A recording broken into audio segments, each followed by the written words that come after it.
چونکہ جنید بھائی نے اپنی زندگی میں اللہ کے دین کے لیے مارے مارے پھرے، اللہ کے دین کے لیے لوگوں سے ملے۔ جنید بھائی کی زندگی میں خود جو ان کی زندگی میں جو انقلاب آیا اور جو پوری ایک ٹرانسفارمیشن ان کی زندگی کی تھی، جو میرے لیے بھی ایک طرح سے وہ رول ماڈل رہے۔ میرے بڑے اچھے دوست تھے، میرے بالکل بھائیوں جیسی ان سے ٹرمز تھے، اور ہمارا بڑا آپس میں میرا تعلق ان سے کوئی 10 12 13 سال کا میرا ایک تعلق رہا ہے ان سے۔ لیکن یہ ساری پذیرائی جنید بھائی کو ملی اس لیے کہ جنید بھائی اس عظیم کام سے وابستہ رہے جس عظیم کام کو اللہ کے انبیاء علیہ الصلوۃ والسلام نے سر انجام دیا۔ تو آج ہم سب دعا گو ہیں ان کے لیے۔ ہمیں پورا یقین ہے، اللہ کی ذات عالی سے قوی امید ہے کہ یقیناً وہ جنت کے اعلیٰ درجات میں ہوں گے، مگر پھر بھی ہماری دعا ہے کہ اللہ تعالیٰ ان کے مراتب کو مزید بلند فرمائے، اللہ تعالیٰ ان کو جنت الفردوس میں اعلیٰ سے اعلیٰ مقام عطا فرمائے، اور اللہ تعالیٰ ان کے نقش قدم پہ ہمیں چلنے کی توفیق عطا فرمائے۔ بس میں آخر میں تھوڑی سی وضاحت اس کام کے حوالے سے کرنا چاہتا ہوں۔ میں آج تھوڑی بہت میری زندگی میں جو چینج آیا اور جو تھوڑا بہت وقت میں نے بھی اس دین حق کے لیے میں نے صرف کیا اور میں کرنے کی کوشش کرتا رہتا ہوں، اس کی ایک وجہ جنید بھائی بھی تھے کہ جنید بھائی نے مجھے اس طرف مائل کیا۔ گو کہ میرا ایک میرا دین کی طرف ذہن تو بن چکا تھا، قرآن مجید سے تھوڑی بہت آشنائی تو ہو چکی تھی، تھوڑا بہت فہم مل چکا تھا، لیکن کس طریقے سے اس دین کے کام کو کرنا ہے، کس طریقے سے قرآن و سنہ کو بیلنس کر کے چلنا ہے، کس طرح بطور امت ہمیں یہ فریضہ سر انجام دینا ہے، یہ میں نے ان سے سیکھا۔ وہ بات جس کی وجہ سے جنید بھائی کو اللہ رب العزت نے اس دنیا میں عزت دی، وہ بات میں قرآن مجید کی آیت تلاوت کرنا چاہتا ہوں۔ اللہ تعالیٰ قرآن مجید میں ایک آیت میں ارشاد فرماتے ہیں، وَمَنْ أَحْسَنُ قَوْلًا مِّمَّنْ دَعَا إِلَى اللَّهِ وَعَمِلَ صَالِحًا وَقَالَ إِنَّنِي مِنَ الْمُسْلِمِينَ۔ وَمَنْ أَحْسَنُ قَوْلًا، اللہ تعالیٰ بطور چیلنج اس بات کو، اور قیامت تک میں اور آپ جانتے ہیں قرآن مجید کا ایک ایک لفظ، یعنی جب میں اور آپ یہ کہتے ہیں کہ قرآن مجید کے زیر زبر پیش میں کوئی تحریف نہیں کر سکتا، کوئی تبدیل نہیں کر سکتا، تو اللہ تعالیٰ کے وعدوں کو کون تبدیل کر سکتا ہے؟ اللہ تعالیٰ کے قانون کو کون تبدیل کر سکتا ہے؟ اللہ تعالیٰ نے جو ایک حلال، حرام، طیب اور خبیث کے بیچ میں جو لکیر کھینچ دی، اس کو کون تبدیل کر سکتا ہے؟ اس کو تو کوئی تبدیل نہیں کر سکتا۔ تو قرآن مجید کی آیت بھی قیامت تک کے لیے لا تبدیل لکلمات اللہ، اللہ کے کلمات کو کوئی تبدیل نہیں کر سکتا۔ یہ دنیا کا قانون نہیں ہے، یہ دنیا کے کسی بادشاہ نے نہیں بنایا، یہ دنیا کی کسی طاقت نے نہیں بنایا کہ چند سالوں کے بعد، 1 صدی کے بعد اس کا نام لیوا کوئی نہیں ہے، اس کی قبر کے نشان نہیں مل رہے، اس کی سلطنت کے نشان نہیں مل رہے، اس کی سلطنت کا جغرافیہ ہی چینج ہو گیا۔ نہیں، یہ تو مالک الملک اللہ رب العزت کا کلام ہے، اللہ رب العزت کے الفاظ ہیں جس کو دنیا کی کوئی طاقت تبدیل نہیں کر سکتی۔ تو اللہ تعالیٰ اس آیت میں اللہ تعالیٰ چیلنج دے رہے ہیں، وَمَنْ أَحْسَنُ قَوْلًا مِّمَّنْ دَعَا إِلَى اللَّهِ، اس سے بہتر بات ہو کس کی سکتی ہے مگر اس کی جو لوگوں کو اللہ کی جانب بلائے، وَعَمِلَ صَالِحًا، اور عمل صالح بجا لائے، وَقَالَ إِنَّنِي مِنَ الْمُسْلِمِينَ، اور یہ کہے کہ بے شک میں خود مسلموں میں سے ہوں، میں اپنا سر تسلیم خم کرنے والوں میں سے ہوں، میں اول المسلمین ہوں، میں سب سے پہلے اللہ کی فرما برداری میں آنے والوں میں سے ہوں۔ تو جو بھی جنید بھائی نے یہ کیا، جنید بھائی کو جو ریوارڈ اللہ نے دیا ہم سب نے دیکھا، اور آج یہ آیت مجھ سے اور آپ سے مخاطب ہے۔ اللہ تعالیٰ نے اپنے مراتب کے دروازے بند نہیں کر دیے، اللہ تعالیٰ کی رحمت اب بند نہیں ہو گئی، اللہ تعالیٰ کا فضل اب بند نہیں ہو گیا۔ اللہ تعالیٰ کا فضل اور رحمت اور اس کا کرم میں اور آپ سوچ بھی نہیں سکتے۔ اگر جنید بھائی کو یہ ریوارڈ مل سکتا ہے،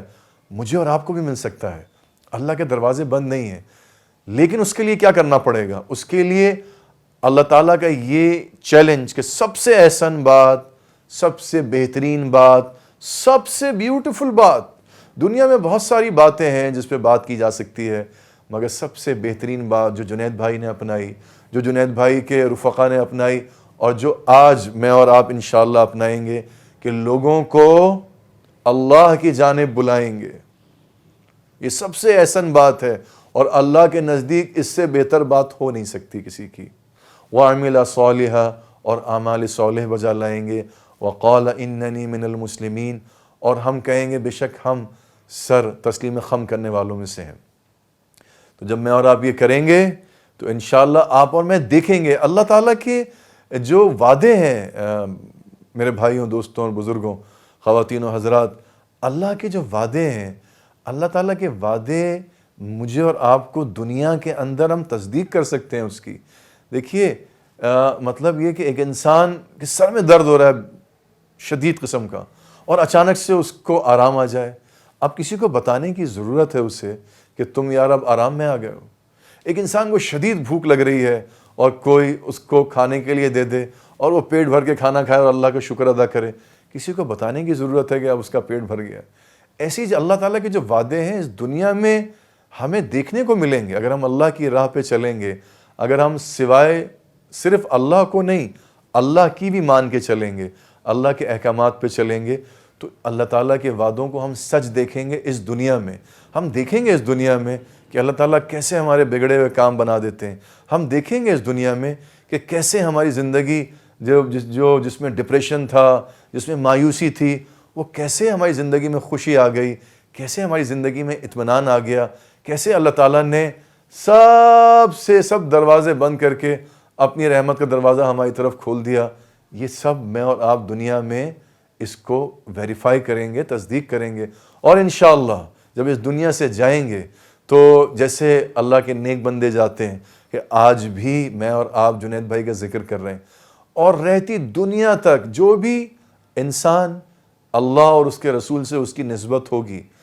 تو قیامت تک اللہ تعالیٰ اس کا نام زندہ رکھیں گے۔ دیکھیے آج حالانکہ دنیا میں بڑے بڑے بادشاہ اس دنیا میں آئے، بڑے بڑے بادشاہ آئے، اللہ تعالیٰ نے ان بادشاہوں کو نشان عبرت بنا دیا۔ فرعون سے بڑا بادشاہ آ سکتا ہے اس دنیا میں،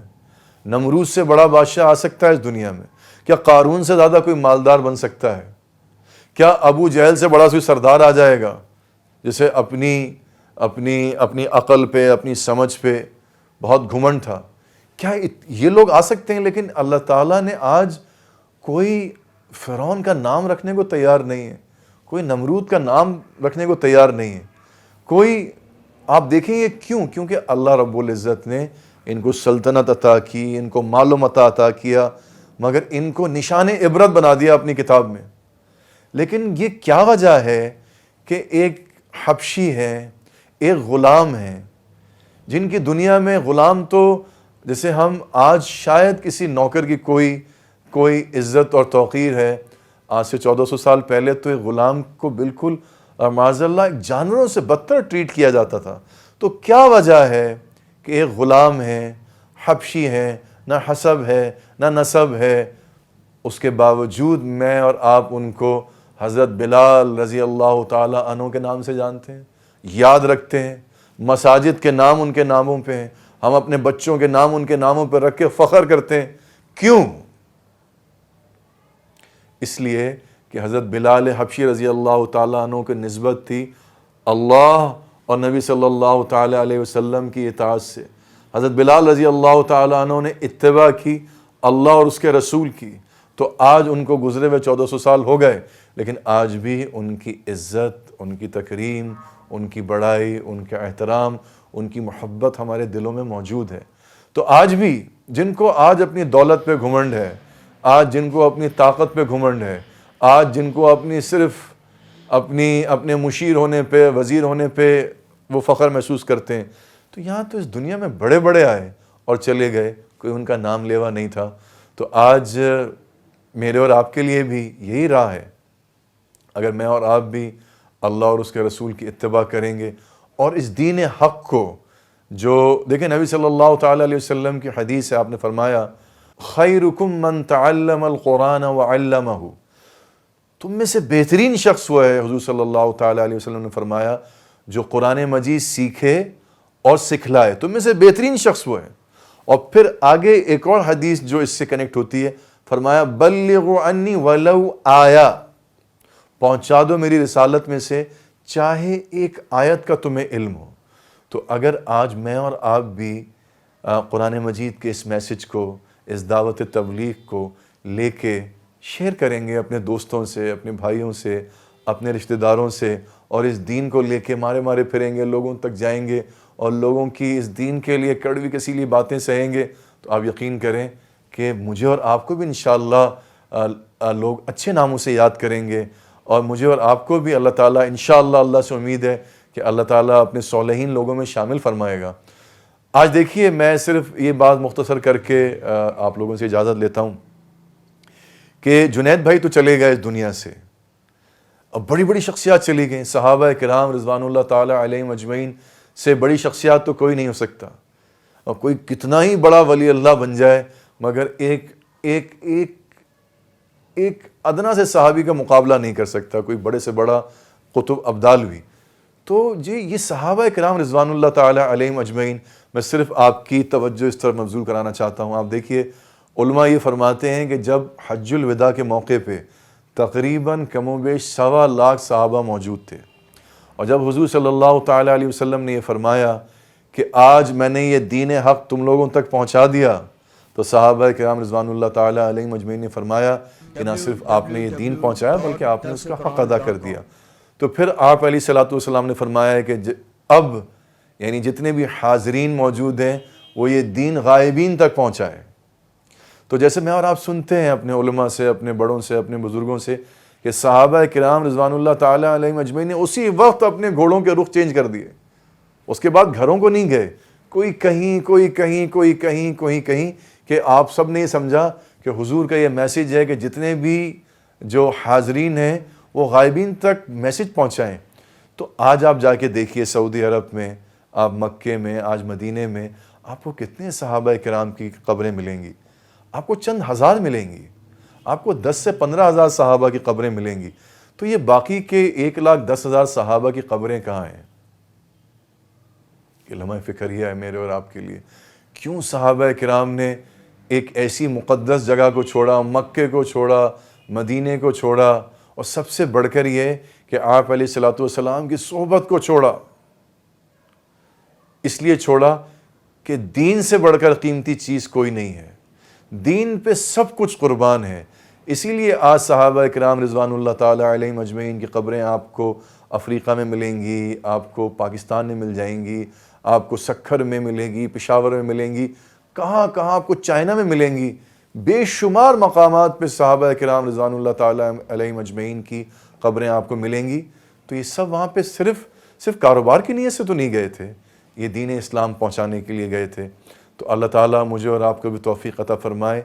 کہ میں اور آپ بھی، بس میں ایک مختصر سا ایک شعر پڑھ کے، احمد فراز نے کیا خوب کہا ہے کہ شکوہ ظلمت شب سے تو کہیں بہتر تھا، اپنے حصے کی کوئی شمع جلائے جاتے۔ تو کوئی نہ کوئی اپنے حصے کی شمع روشن کر دیں، کوئی نہ کوئی جو کچھ اللہ تعالیٰ نے آپ کو صلاحیتیں عطا کی ہیں اس کو اللہ کے دین کو لوگوں تک پہنچانے کے لیے بروئے کار لائیں۔ آپ کا بہت بہت شکریہ، وآخر دعوانا ان الحمدللہ رب العالمین۔ رکنا نہیں یہاں پر، جاری تیرا سفر ہے جاری۔